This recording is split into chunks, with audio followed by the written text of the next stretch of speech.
What's up, you guys? Welcome back to the channel. We hope all of you are doing well, having a great weekend. Yep. So this video is going to be a little bit different than ones that we would normally make. We've been getting a lot of comments and the channel has been growing tremendously.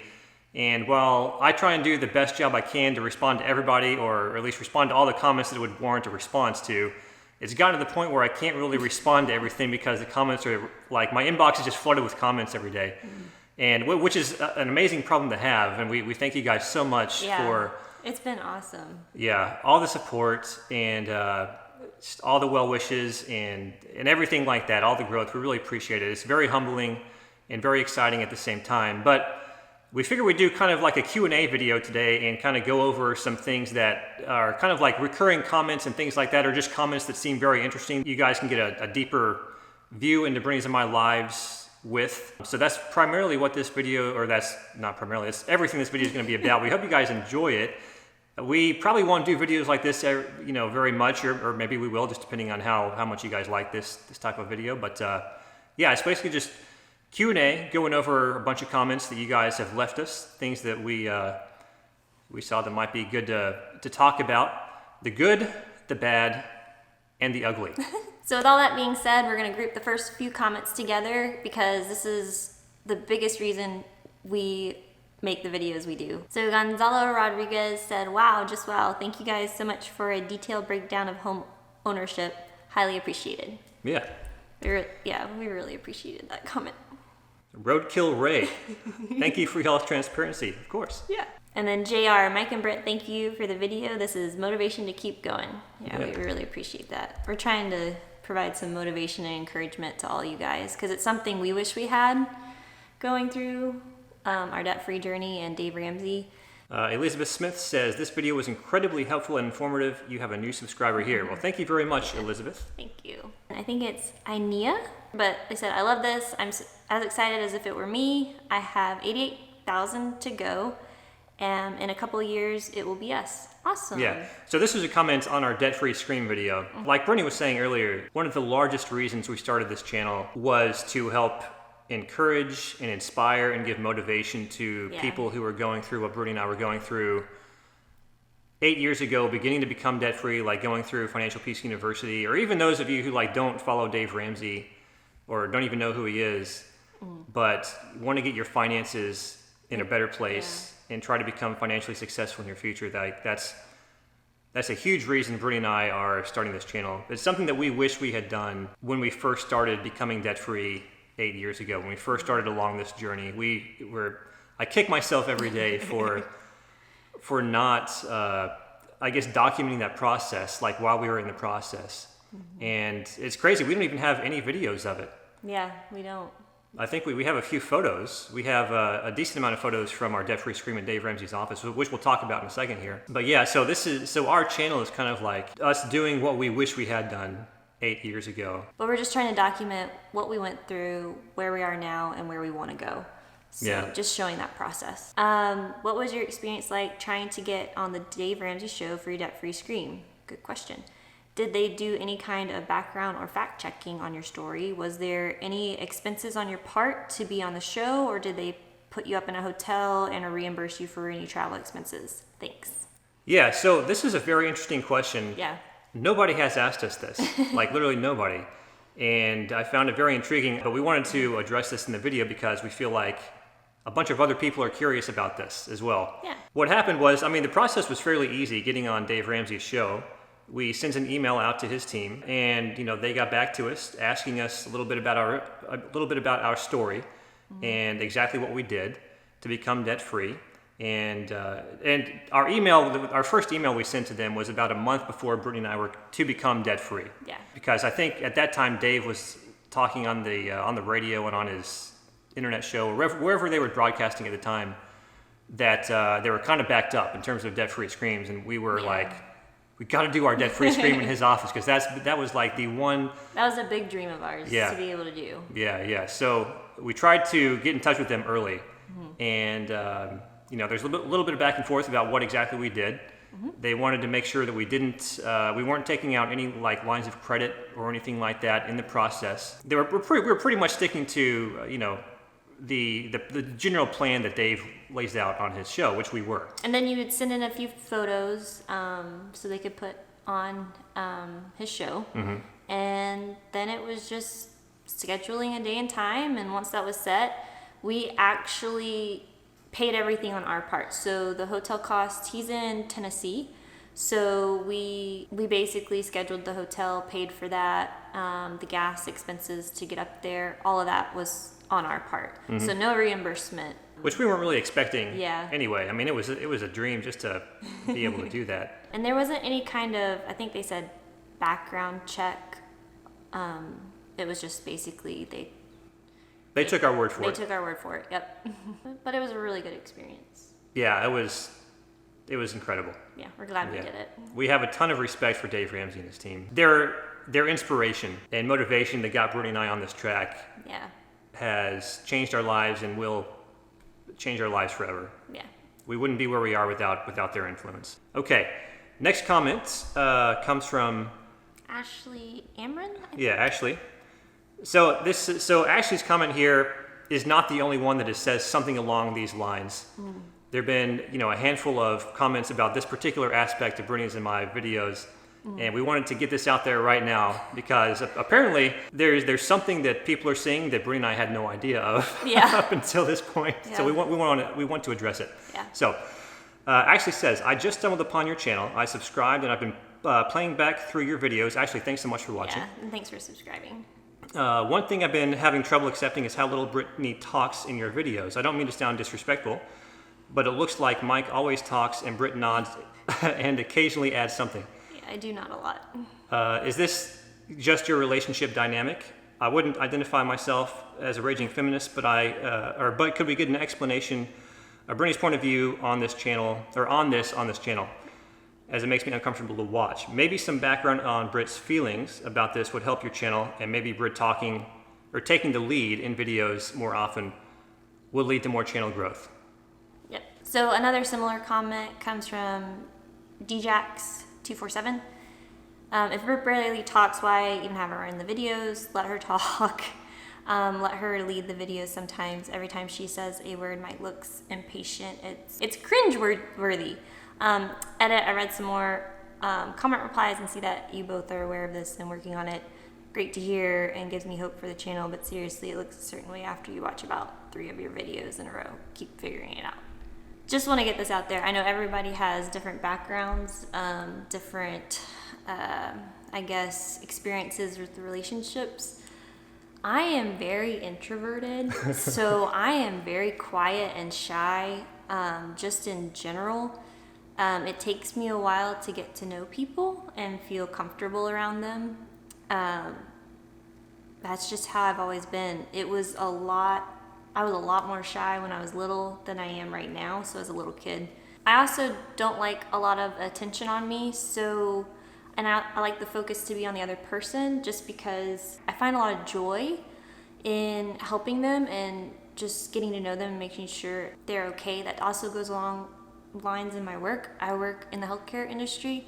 I'm a nurse, so that's a big part of what I do. I've hyper focused on the other person, and just making sure they're okay and taking care of them. So I don't necessarily like the attention on me. I'm used to putting it on to someone else. I also like to listen to someone when they speak, so I like to hear someone out fully before I talk. Now, also, when I'm on camera, I am a lot more nervous, a lot more shy, and a lot more quiet because this is something that's very new to me, and I'm getting used to it. It's also something I know I'll get better at as we do it. Mm-hmm. It's practice makes perfect, right? You hear that saying a lot. It's also when you start a new job or a new sport, you just have to do it and practice and you'll get better at it. So it's something I actually really enjoy doing. I'm glad we're doing this. It's something that we both want to do. Like we said before, we want to help others and show our journey and what we're going through with our finances.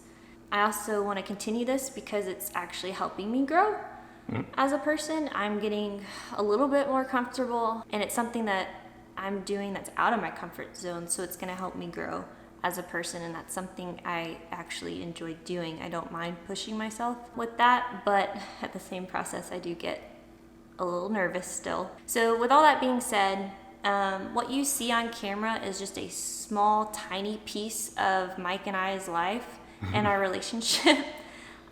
We've been together over 15 years now.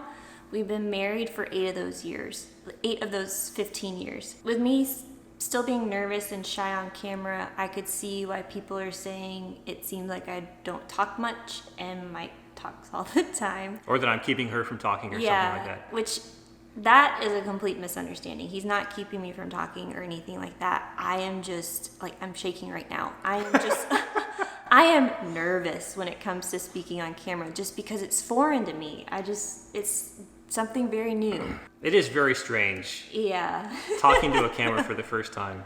Yeah. Not that this is our first time, but it's difficult getting used to it. It's awkward. Yeah, it is. But I wanted to add something about our relationship. So Mike. Oh boy.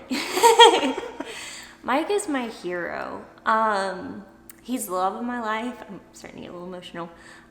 He's actually helped me become a better person in the 15 years we've known each other. And a better wife. He's someone I go to for advice and help, especially with the stressful job I have. He's been like the rock, like keeps me steady. I had no idea you were going to say that. And keeps me going. So, he loves me unconditionally, and the reason I'm getting so emotional is because I don't want anybody to think differently about that.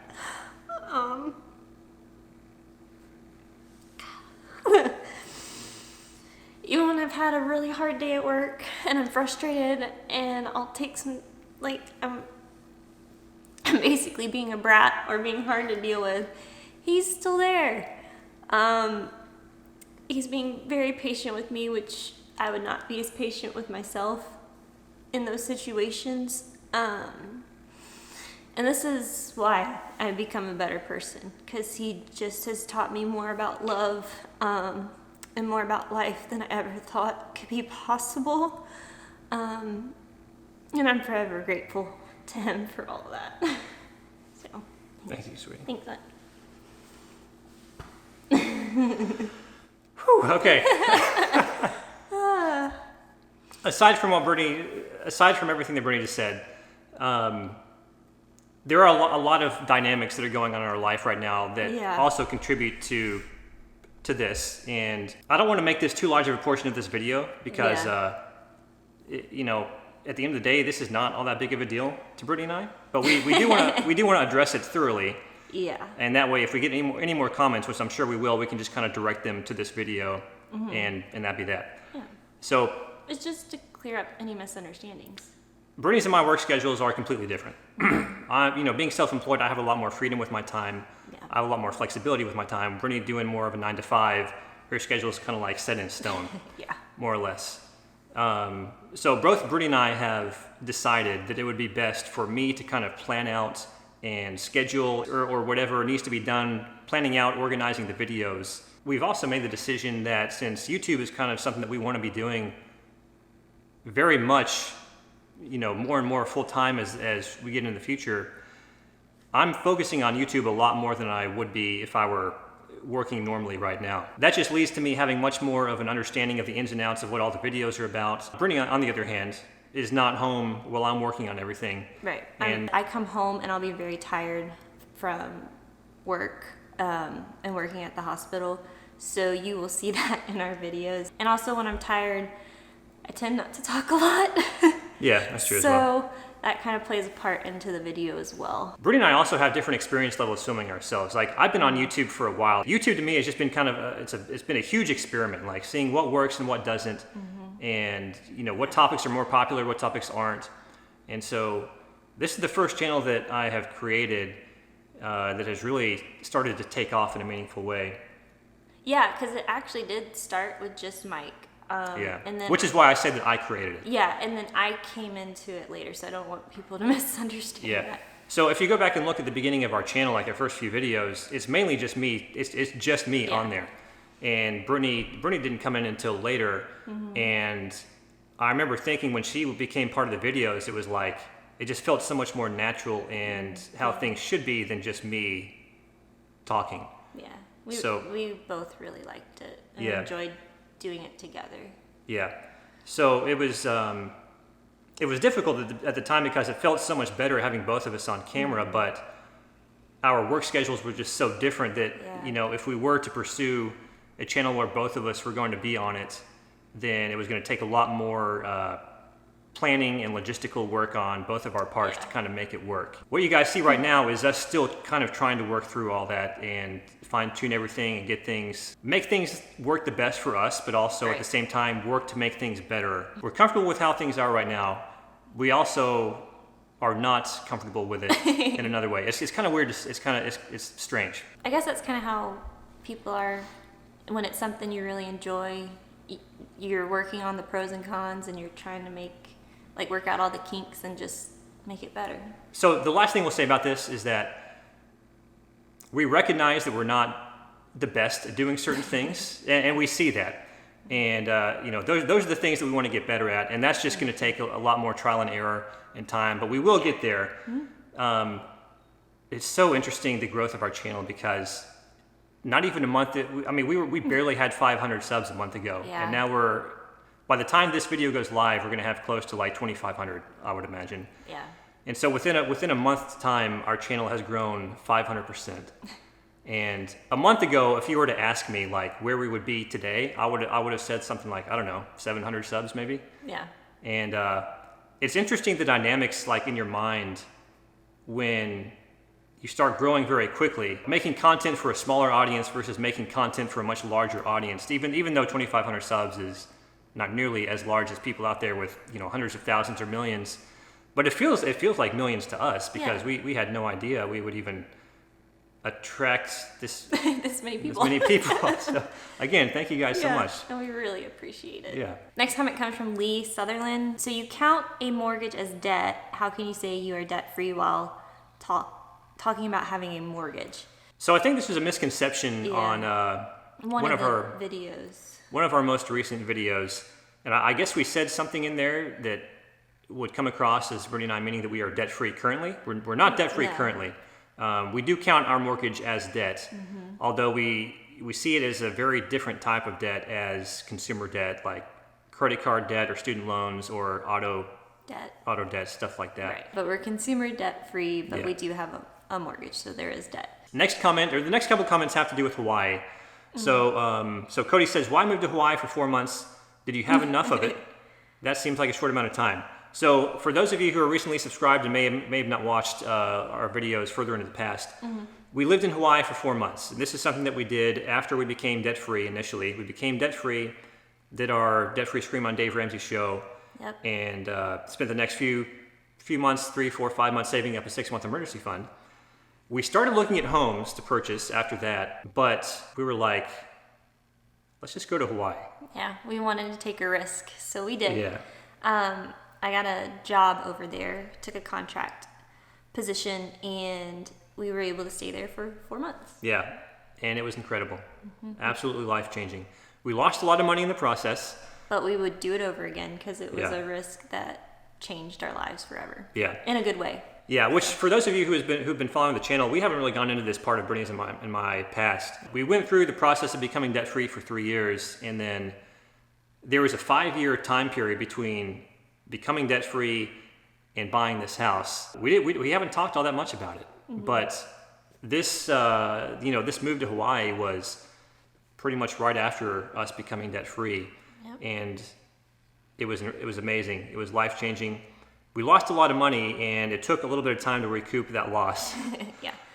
But it was something we would have never done if we had not become debt-free. Yeah. We would highly encourage you to visit if you have the money and if you have the time. Yeah. It's just incredible. Okay, next comment. June Brown says something similar. Wait, weren't you folks going to move to Hawaii? That was and still is a dream of ours. Yeah.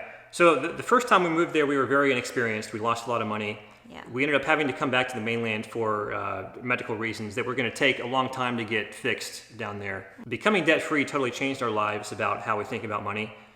spending 4 months in Hawaii changed our lives even more in terms of how we think about what we want in our future, what we want our finances to look like. So Brittany's and my goal is to move back to Hawaii, but we don't want to have to worry about working there so much. And what I mean by that is we don't want to worry about having a job that's based in Hawaii, which is why we're spending so much time working on building up YouTube, because we would love to have something that allows us to move around the world more freely and allows us to travel more freely and bring our work along with us. If YouTube eventually gets to the place, God willing, that we can move to Hawaii and continue doing YouTube and not have to worry so much about working in Hawaii, that is one of our ultimate goals. So Jojo Jordan says you guys are capitalizing on Dave Ramsey's name and unfortunately sharing some things that don't necessarily add up. Also, it's very rare that people can double their hourly, so he's talking about hourly rate, especially up to a $60 hourly rate. Yeah. So I guess our response to this is that we're using Dave Ramsey's name in the videos that we feel like it's applicable to use his name in. We're not necessarily trying to capitalize on that, but we are trying to... We want to show and share that he's played a big role in how we do our finances and basically our financial, I guess, life, if you want to call it that, up until now. There is something called SEO, search engine optimization. Brittany's and my videos are obviously geared toward finance, and a lot of the videos that we've produced so far are geared toward going through Dave Ramsey's program and becoming debt-free and that sort of thing. We don't want to try and reach an audience who's very interested in lawn care with our finance videos. That wouldn't make much sense. So we're gearing the SEO of our videos, meaning the titles of our videos, the tags, our description. We're gearing all of those toward reaching the audience that our videos would be most applicable to, because as we said in the beginning, that's who we're making these videos for. People who it could possibly inspire or motivate, going through the same things that we did, 8 years ago. And then the second part of their question, when they say it's rare that people can double their hourly rate, in my field, it's not rare at all. Again, I work in the healthcare industry, and it is very easy when you start taking a PRN job, which is an as-needed basis or contract work, even when you start to do overtime, to double, triple, even quadruple your income. Oh, yeah. You can see a very high rate of return in just those few little changes. And also being self-employed, I think this comment was on a video where we were talking about things that you can do to raise your income. Right. And I was talking about being self-employed, raising my hourly rate, starting at $30 an hour, ending up at $60. It's not like I did that overnight. It was over a 3-year time span, something like that. And so I could see how that could be confusing. Yeah. So. All right. Next comment. This comes from Ron Johnson. Like I said, the good, the bad, and the ugly at the beginning. Yeah. These two are dumb as dirt. I'm a Ramsey fan, but they are not fully on board. Why are they not investing? It's quite simple. Buy some mutual funds and go. Dollar cost averaging done. What's there to research and find out? It's so easy. They took forever to really say anything substantial. Well, Ron, again, thank you for watching. We appreciate it. And thank you for the comment. Thank you for engaging.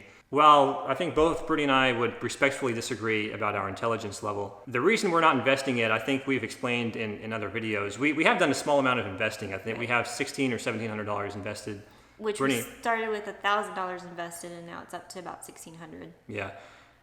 Brittany has a little bit in her 401k at work. While we were becoming debt-free, we were laser focused on putting all of our money toward paying off our debt. And while we were saving for a house after getting back from Hawaii, our focus was on that, just saving for a house. And a 6-month emergency fund on top of that. Yeah. So it was a lot of saving. Yeah, so that's where all of our money was going. And now that we're in the house, our original plan was to start investing like crazy, but with the illness going around everywhere, and at least in America, a lot of things have been shut down. That has led to a dramatic decrease in my income with both of the fields that I work in. So one of the fields I work in is academics with school systems, and another field is photography. The photography that I do is mostly with hotels and resorts and things like that, which have, are hurting a lot right now. So needless to say, very shortly after we moved into this house, our income dropped in half. We can survive on one of our incomes, but that's pretty much all we can do is just survive. We have a few $100s left over at the end of the month every month right now. And Brittany and I feel like it's a lot more risky, just for us, to be investing more money than it would be to just save, just in case something happened with Bruni's job. We're just adapting to, you know, the circumstances. Once my income goes back up, then the plan is to start investing. And that's something we really want to do because we feel kind of behind. Yeah. You know, we're in our mid-30s and we barely have anything invested in the stock market toward retirement. And that's something we need to fix. So yeah, and that's something we'll be doing more of. Absolutely. Definitely. And a lot more videos in the future, like I said before, are going to be geared. They're going to be investing videos and kind of like following Bruni's and my journey in terms of investing and building up passive income with dividends and things like that. And when he says what's there to research and find out, we just wanted to do more research. We want to know more about investing in the stock market. So that's just something we wanted to do.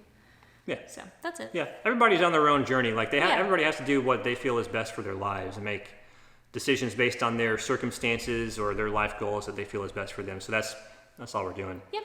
Was that it? Yep, I think that's all it. the comments. Okay, so hopefully that gives you guys a little glimpse, more of a glimpse into Bruni's and my lives. Thank you again for all the new faces, everybody who's new, subscribing, leaving comments, engaging. We really appreciate it. Yeah, thank you so much. It's been awesome. Yeah. And thank you for watching this video. If you liked it, please give it a huge thumbs up. You know how it does with the YouTube algorithm. Thanks again, guys. We'll see you in the next one. Thanks.